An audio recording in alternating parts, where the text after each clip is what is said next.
Cheryl Smith, as always, she's a vital part of our staff, and I don't know what I would do without her. And also Jamie South, who was pouring drinks in the back for y'all. This is also his room, so I want to give a shout out as well.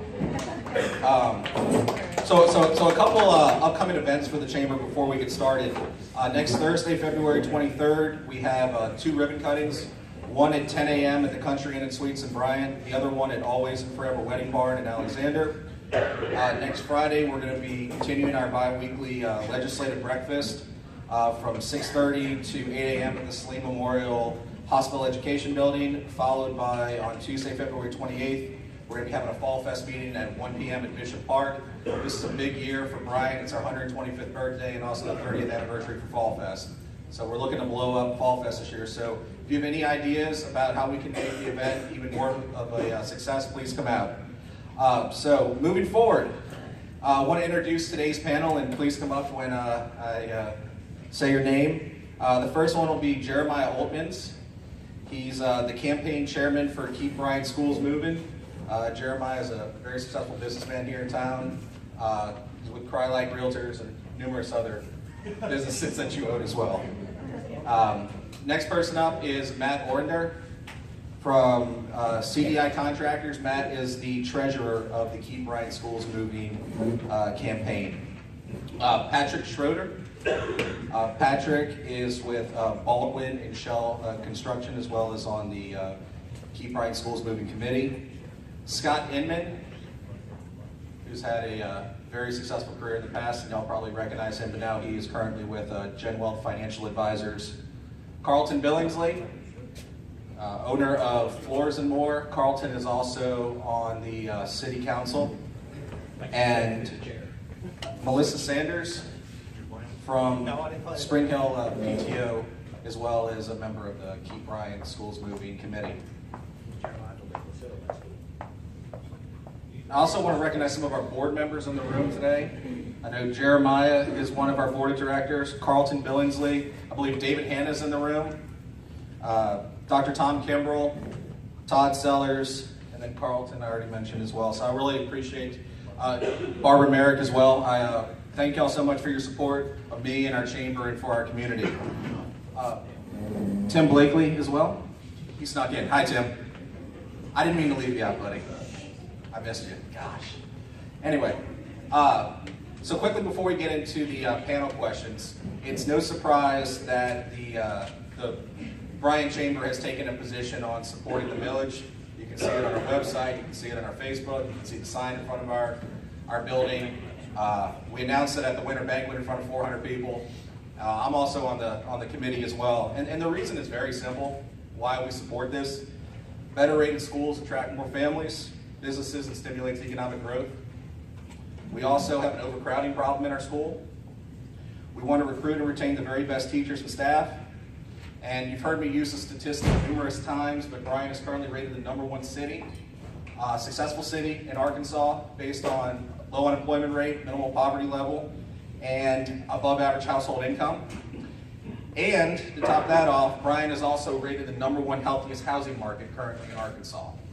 So I can tell you, if you want those trends to continue, and all the realtors love to hear that, if you want those trends to continue, you need to keep your school system strong. I can tell you from a personal perspective that when I moved out here from Washington, D.C. about 8 months ago, one of the top things that I looked at was the school system. I have a 2-year-old son who will eventually be in the school system one day, and I promise you the first question my wife asked wasn't even about the job. She said, "What's the school system like out there?" So, and then I can tell you too that we have a lot of prospective companies that are interested in moving to Bryant.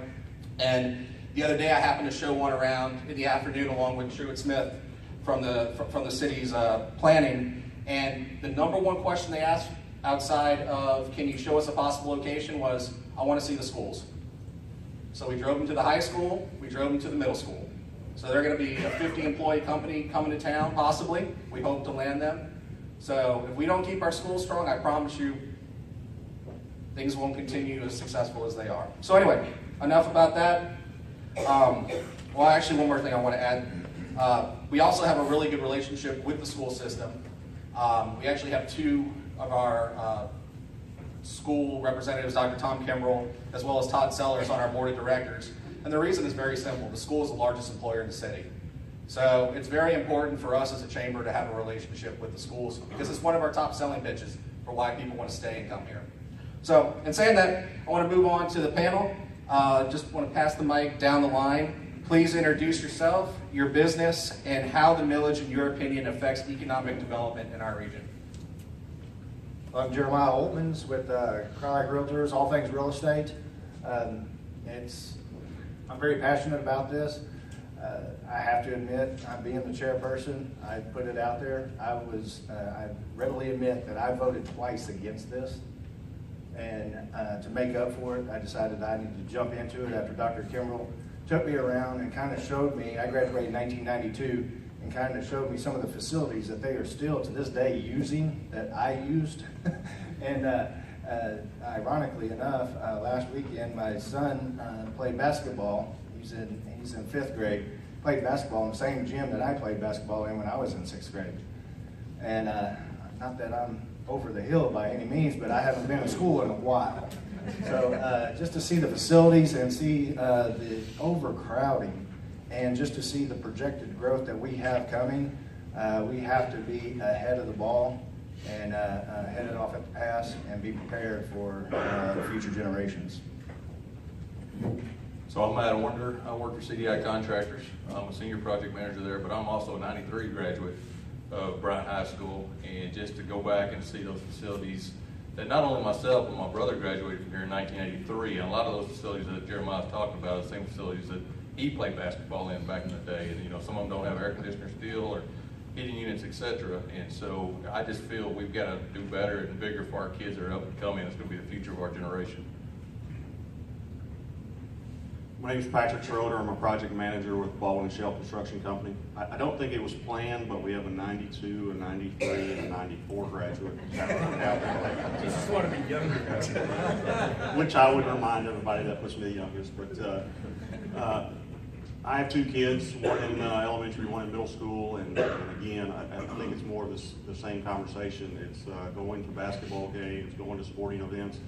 Everybody's in the same facilities that I recall from when I graduated in '94.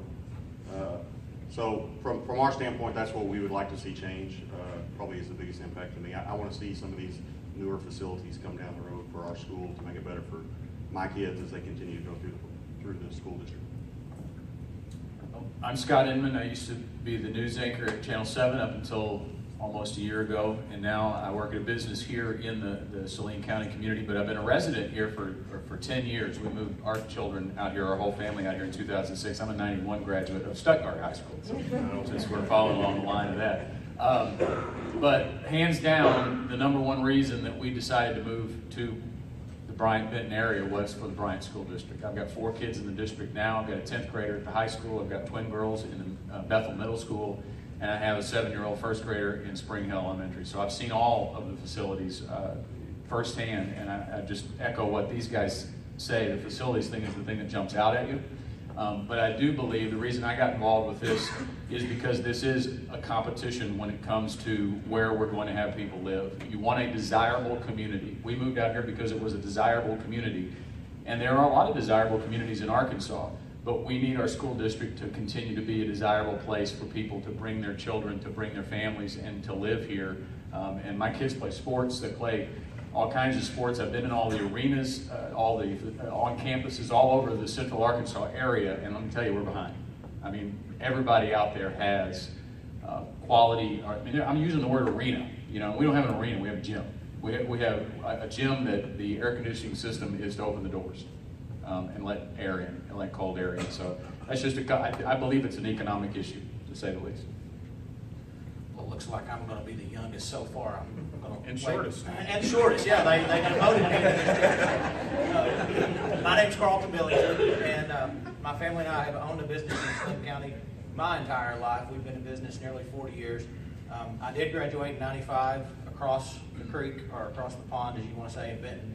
However, Saline County has always been home for me. And one of the things that I love about Saline County is how great our schools are and how important community is to each one of us. And so as I look at Bryant schools and the great asset they are and the work that I've been able to do over the last few years in economic development, I know how important it is. if we're gonna land a big employer, or we're gonna land a small employer, or we're gonna continue to increase jobs opportunities, we're gonna have to have the best of schools, and that's what I want for my kids.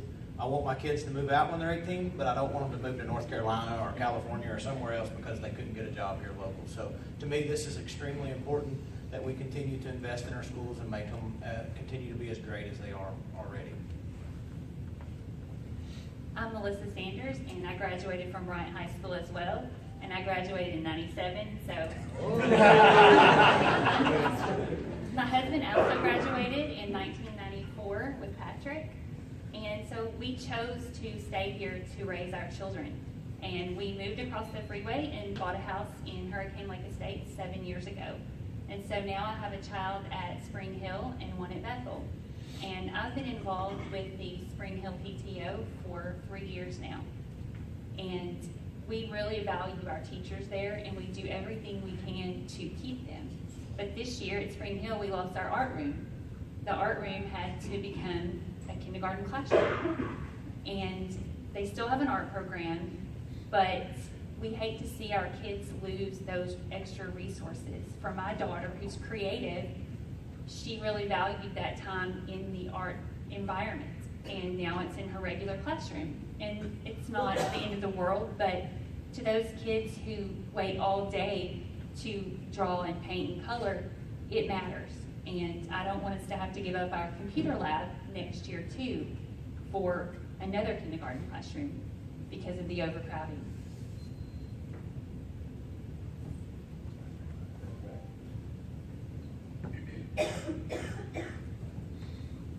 So I'm going to open up a couple questions for you guys and lady, and then we'll open it up to some questions at the end for the audience. So the first question is actually for Scott.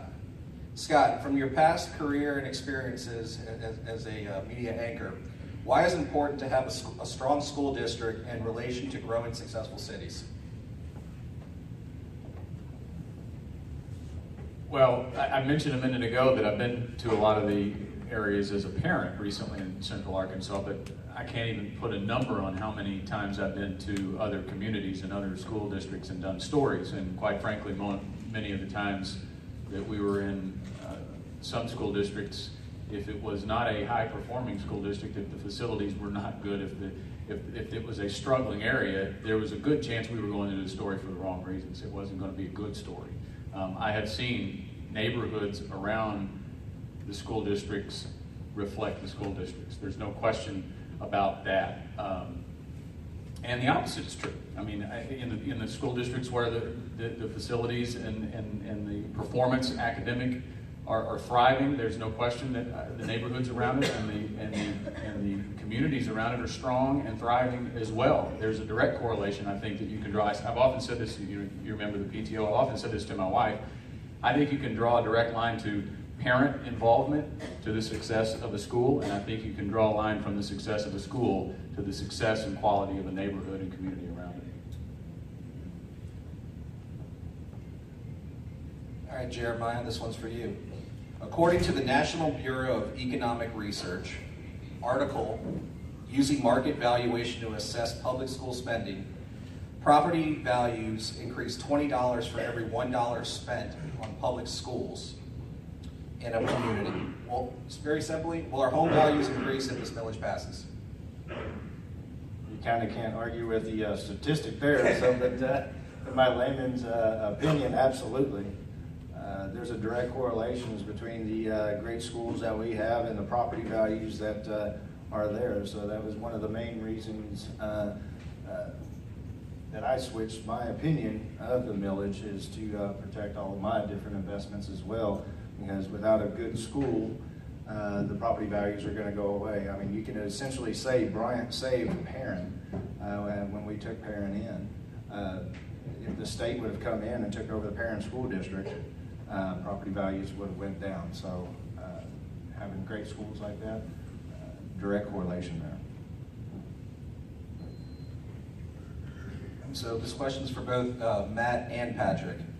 When you work on building projects of this size and length of time, as in potential buildings that could be built, as well as the new schools.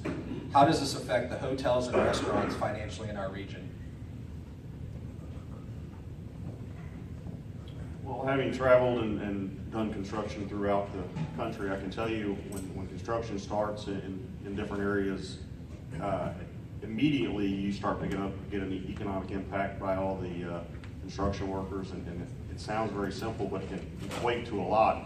You have workers that are in town building the building, you have drivers bringing every piece of material that's used to build these buildings. You have some that are staying and lodging in this area due to where their company is coming from. So initially, right off the bat, when construction starts, you get a lot of economic impact from all those workers in there. They're using your hotels, they're eating at your restaurants and all that on a daily basis throughout. Obviously, with more facilities, long term, you'd want to, the intent is to bring in even more people to the community and continue that economic impact, but initially it would be all of those workers that come into town to start building that construction.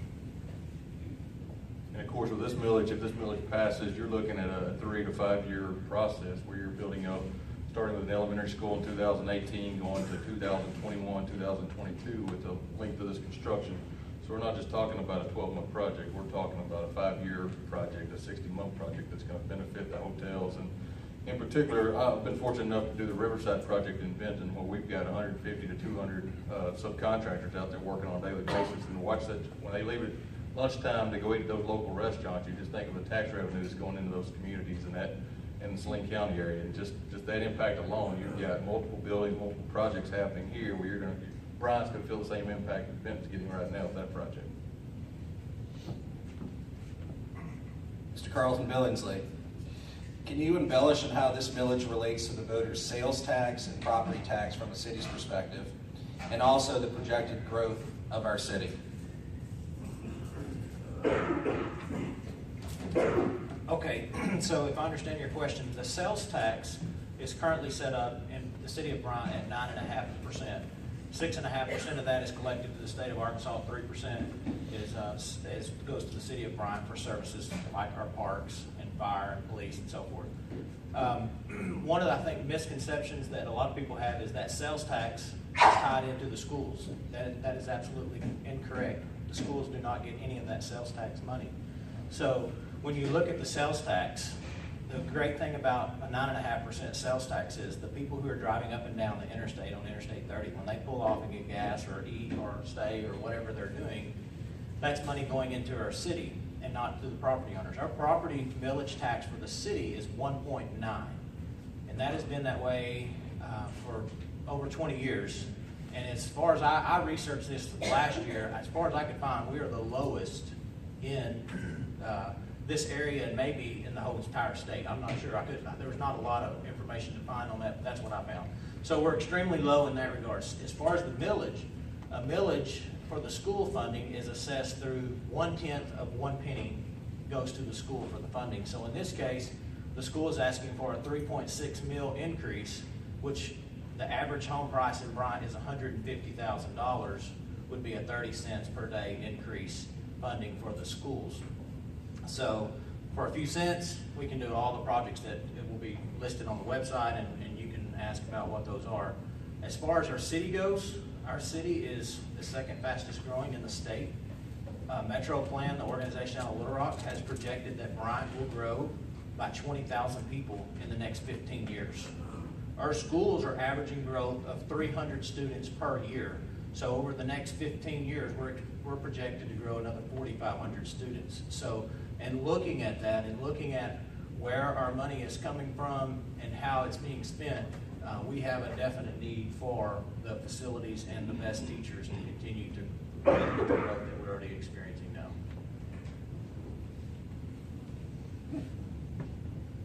Can I add to that, speaking to the millage on that, Bryant currently pays the least mills towards our schools than any other school within Saline County.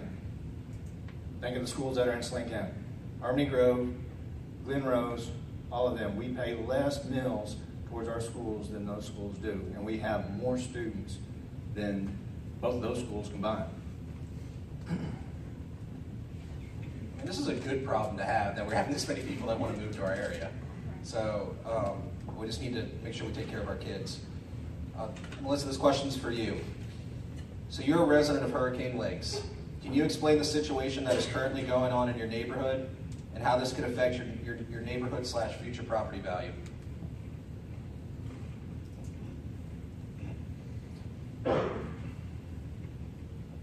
When we built our house 7 years ago, we hired Alan Schrader, who's another Bryant graduate, and we were the third house in our development at the very back of the neighborhood. We could hear cows at night, we could hear coyotes. In that 7 years, all the coves are full now. And when I take my kids to school, I see 3 neighborhoods in development. And the parents will say, where are all these kids gonna go to school? And we say, we don't know right now. We are building another elementary school, but there are so many homes going in. And I've helped with kindergarten registration for the past few years, and by noon, we're usually either full or close to full. And my daughter is 8, and she has a friend whose parents moved here later in the year, and they didn't know to show up at 7:30 a.m. and get in line. And she was going to be sent to an overflow school. So they decided to go to Benton instead. And now there's a space for her, but they don't want her to switch districts. This is happening over and over again. When we go to the pool, when we go to the tennis court, we hear 6, 7, 8-year-olds parents say, my kid's at Benton, my kid's at Bauxite, I wanted Spring Hill, I wanted Salem, but there was no space. And now we don't know if we want to stay in the neighborhood. And I think we all know, as for me as a layperson, that we don't want a lot of homes for sale at once in our neighborhood because people are leaving. And like Jeremiah said, it's a great problem to have that people want to come here. I know several families who've moved here from out of state and they picked Bryant because of the school. And as a Bryant graduate, I'm proud of that. And I don't want to keep seeing the families frustrated because they can't get their child into the elementary school where all of their neighbors go. One mom said, I want her to go to school with the kids where we live. Yep. And that just wasn't possible because they didn't show up on the right day. So, does that answer your question? It's perfect.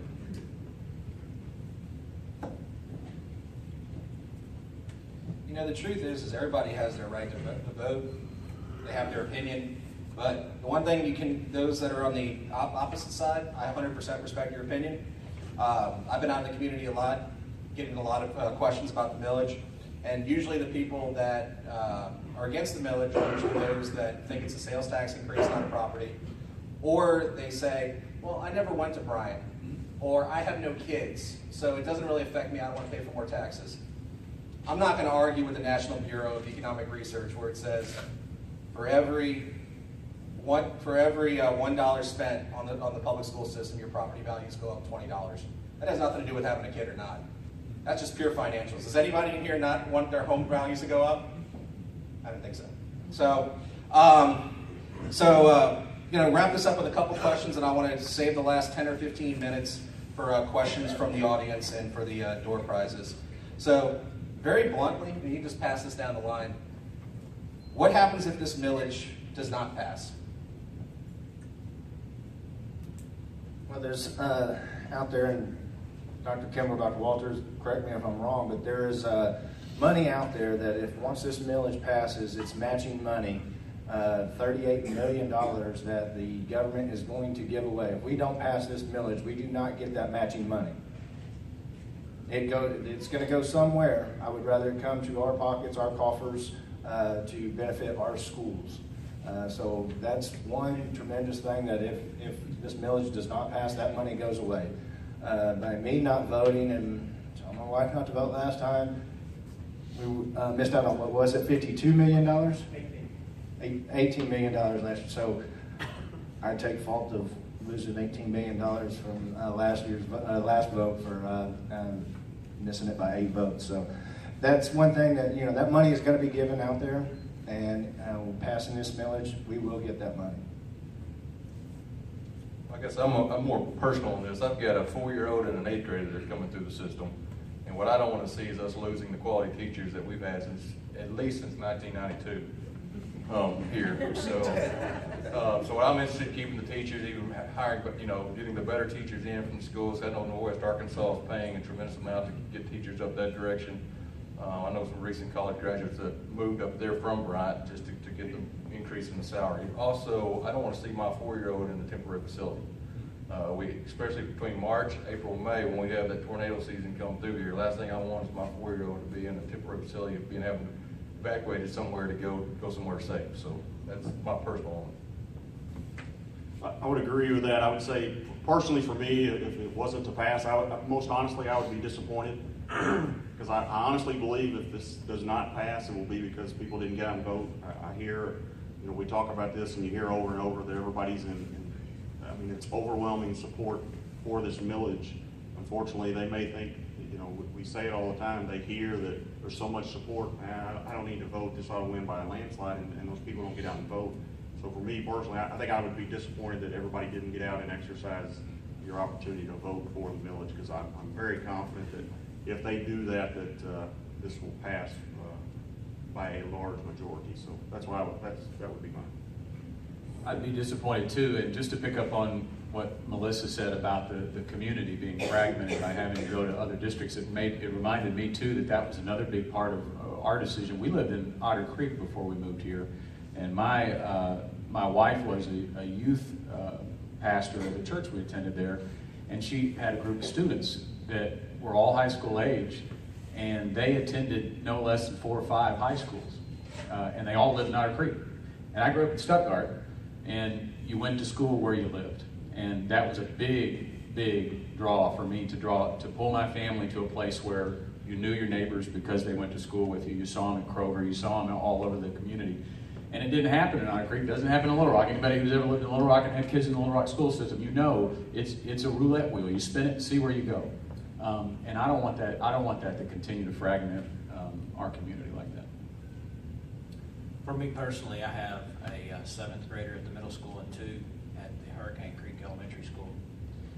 And for me personally, I don't want to see our facilities become in a condition that a lot of the prison cells that I've been fortunate to work on in the flooring aspect of it are nicer than the schools.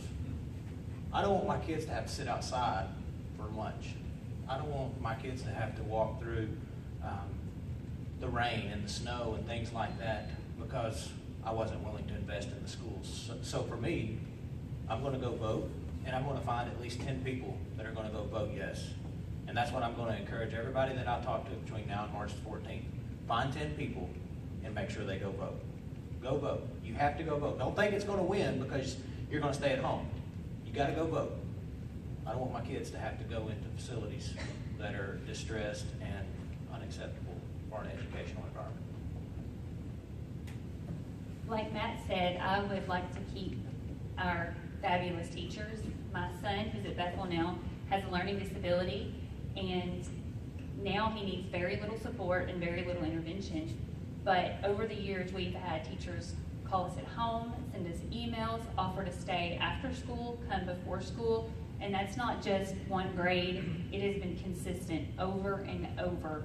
The help that we have gotten for him, the suggestions, the brainstorming, things that doctors and therapists did not think of, and I appreciate that, and I try to show them that, but people also need a salary that reflects the work that they do, and so I want us to be able to retain our very best teachers.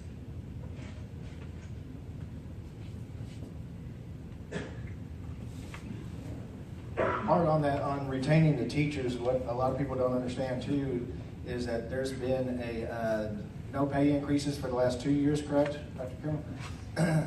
No pay increases for these teachers that work hard for us and could possibly take a raise by moving to a different community. We've got excellent principals in Todd Sellers, Mark Scarlett, Mr. Sent. I mean, across the gamut, we have excellent teachers and staff, and they need to be paid accordingly as well. So passing the millage will help that as well. So I want to open it up to questions from the audience. So just raise your hand and I'll be happy to come around with the microphone. Please don't be shy. Okay. Question in the back. Where can we get more signs at? Where can we get more signs at? We've got some here, also at the chamber and at Crowd Lake Realtors as well. So we got some here if you want to take some to put at your respective businesses or homes, the chamber and Crowd Lake Realtors as well. I think I can't talk loud enough.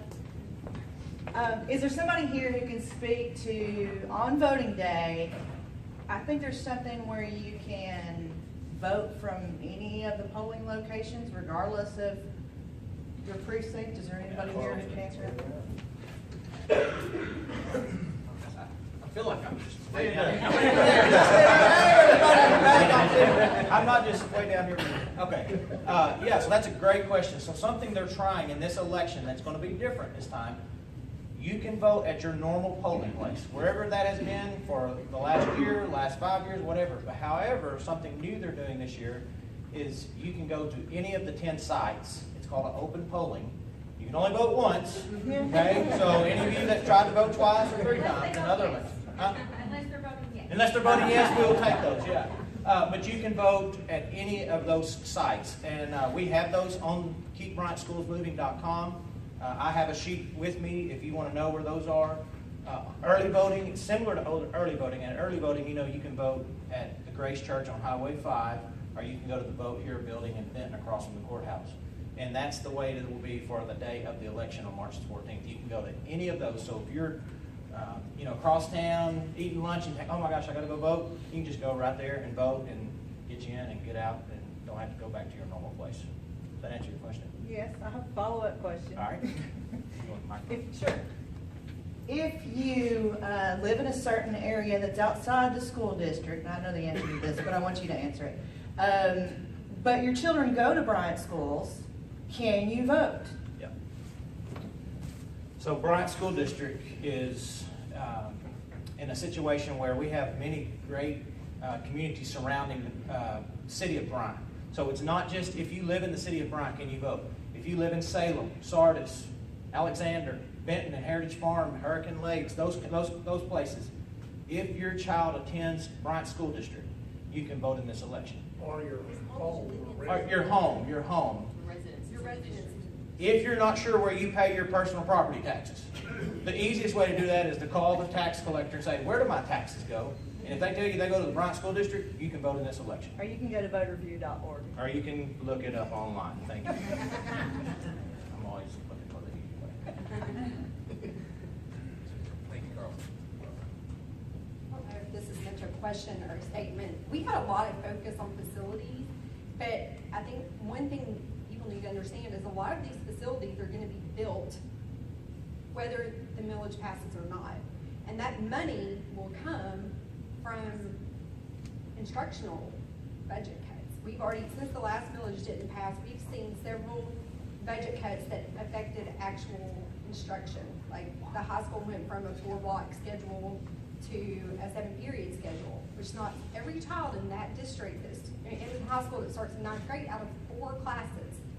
Those could have been 4 college level classes and 12 hours of college credit that these kids could have received. So I think it's very important to understand that while facilities are nice, this election is more about instruction than it is facilities.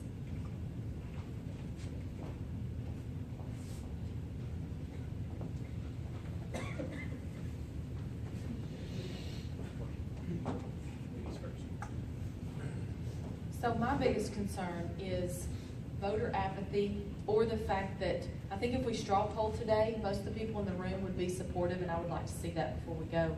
But how concerned are y'all about turning the vote out, even though we're talking to a room that I would guess is probably the majority is supportive of? And the reason that I'm concerned about this is early voting is between the hours of 10 and 4, and most of the people that work, most of the voting, the parents and stuff work outside of the city of Bryant and Little Rock, and so that makes it difficult. That's a challenge that we have. And there is an active group of people that are campaigning against this time. I don't think they're that large, but I think they need to be taken seriously. So are y'all that concerned about it? What are we doing about it? And how can we help that will support this? Yeah, I know, I feel like I've interrupted you. Well, because I said earlier, I think it's real important. I know for those of you who know people who work in Little Rock or work outside of this area, especially the voting area, it is difficult. What I'm gonna encourage is find an extra 30 minutes during lunch for early voting. Maybe go into work late or come home early, but I'm very concerned about that. I think that's what happens is people say, well, this is a no-brainer, I'm for this, we need this, but they don't go vote. And so that's why my message is pretty loud and clear that I'm telling everybody, go vote and go find 10 people who say they'll vote. If we do that, we're gonna be in good shape. And how many people voted in the last election, school village election? It was right at 5,200, 5,300. It was like 2,800 and some change to 2,800 and some change, so 5,600. 5,700, thank you, Dr. Walters. So, Low voter turnout then? it was a lower voter turnout. I think we'll have more this time. I think we have a little bit more work to do to get the information out, but the biggest thing is, don't think it's gonna win and not go vote. You have to vote, and you need to find 10 other people who will go vote too. Jeremiah, I know you had Oh, Jeremiah can answer my question.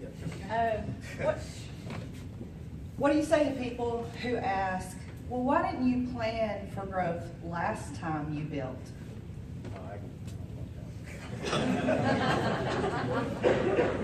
Okay, so yes, if you go ahead and predict and, rub your magic ball and sit there and say, okay, well, we're gonna have this much, and instead of wanting $50 million, we want $120 million. What are you gonna get? No, you're not gonna be, there's no possible way to predict anything. I mean, if we could predict that, it would have been done already. So, and you've got to take everything in steps. So, once you build something, I think Dr. Kimmel and Dr. Walters has got a great plan of taking the 9th graders from the high school and bringing them down. So, you do what you can and what you can get, and then you adjust accordingly to go on down the line. So, there's no possible way, if we would have asked when we were building the first high school, instead of, I don't know how many square foot is the high school, if we would have asked for it to be double the size, there's no possible way that would have ever passed. So you've got to take what you can at the time that you can get it. Actually, we tried to pass that higher millage before that last one, and it failed, and they kept coming to us. I heard on the last millage, there were some people complaining that the buildings were too nice that they were trying to build. Need to bring it back to basics. Can you talk about how this plan compares, like the cost per square footage, to maybe the average in the state or the region?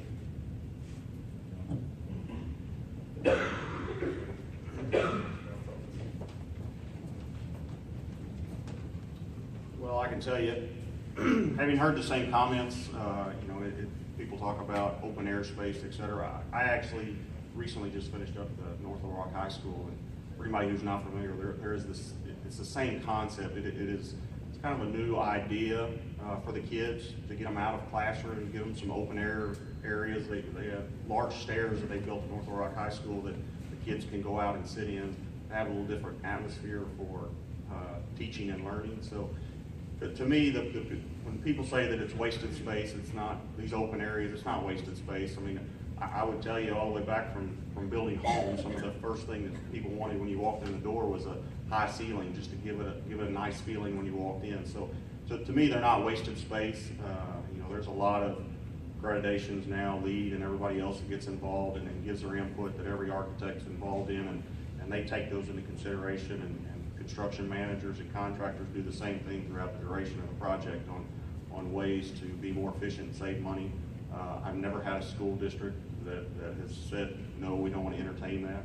So it's a continuous process. So no, I would not say that they're wasted space. As far as the cost per square foot, again, having just finished that one, and our company having primarily done a lot of schools in the Arkansas area, the cost that they're projecting right now for these schools is in line with our area, better than most of the regional data that you're going to put together. And determined for high schools or junior highs and elementary. So, no, I think the money being anticipated is money well spent, and I'm sure they will continue to always take ideas for not wasting space, but giving kids some better learning opportunities throughout the whole process.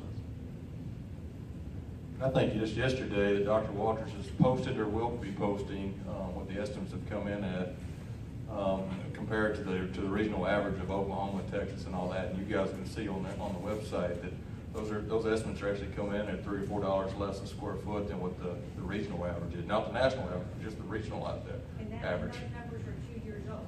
Right, and that's what I was going to get to. Yeah, those numbers are 2014, 2015, and for those that don't know the construction industry, we've had a large boom since in 2016, 2017, where we've seen inflation numbers of 5 to 7% just in the last 2 years, as well as the shortages on materials and all that. So for those estimates to come in less than what the average is, I think says a lot about how the school plans on spending the money. And going on some of the negative that came from the last one, everybody was complaining about building a Taj Mahal cafeteria. Well, if you go and price that out, you have to have state-of-the-art facilities. If you're going to do that now, going ahead and planning for the future, you have to have those equipment that's going to be in there that's going to last. So having that out there, you wouldn't, and as a builder talking to you, you're not going to build a house and, well, kitchen's just too expensive. We're not going to build a kitchen in the house. It's just not going to happen. It has to happen. When it comes to the cafeteria, I want to say this because this is very personal to me. I've had 2 daughters that have gone through the Bryant High School. One graduated in 2013. One's a junior right now. She will be out before they even get finished with the new cafeteria.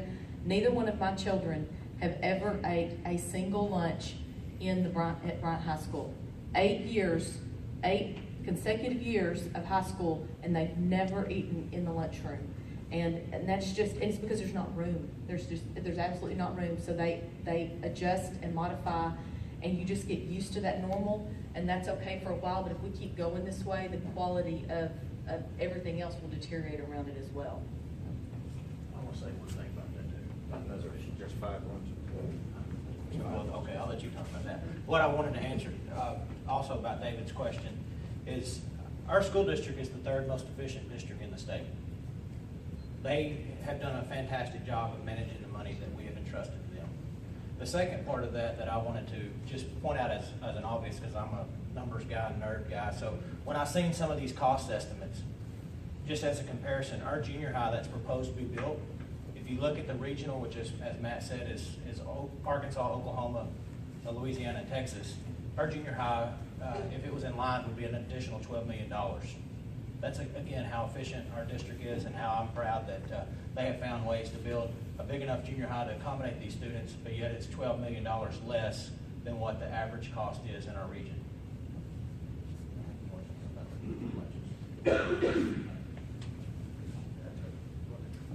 Going back to the lunches, I mean, those students not eating in those lunches, I think we have 5 lunch periods. So there's 5 sets of groups of students going that, and each one of them is that overcrowded that not every single one of them can sit down. You can have one lunch period where they go to class for 30 minutes, they go eat lunch, and then they go back to the same class.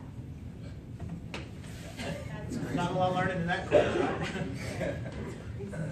All right, we have time for about one more question. I just want to make it known that in the room today we have Todd Sellers, we have Mayor Dabbs, we have Dr. Karen Walters, and we have Dr. Kim Berlin back from our school. So if you have any questions for them, we want to be as transparent as possible with the selection. Those that are saying that we're trying to hide this under the rug or something, we're out here. We're doing a panel on it. You come out and ask our questions. So I just want to thank everybody for being here today. I do my best to try to get us out on time. It is exactly 1 o'clock on the dot. Cheryl, can we do our drawing for our door prize?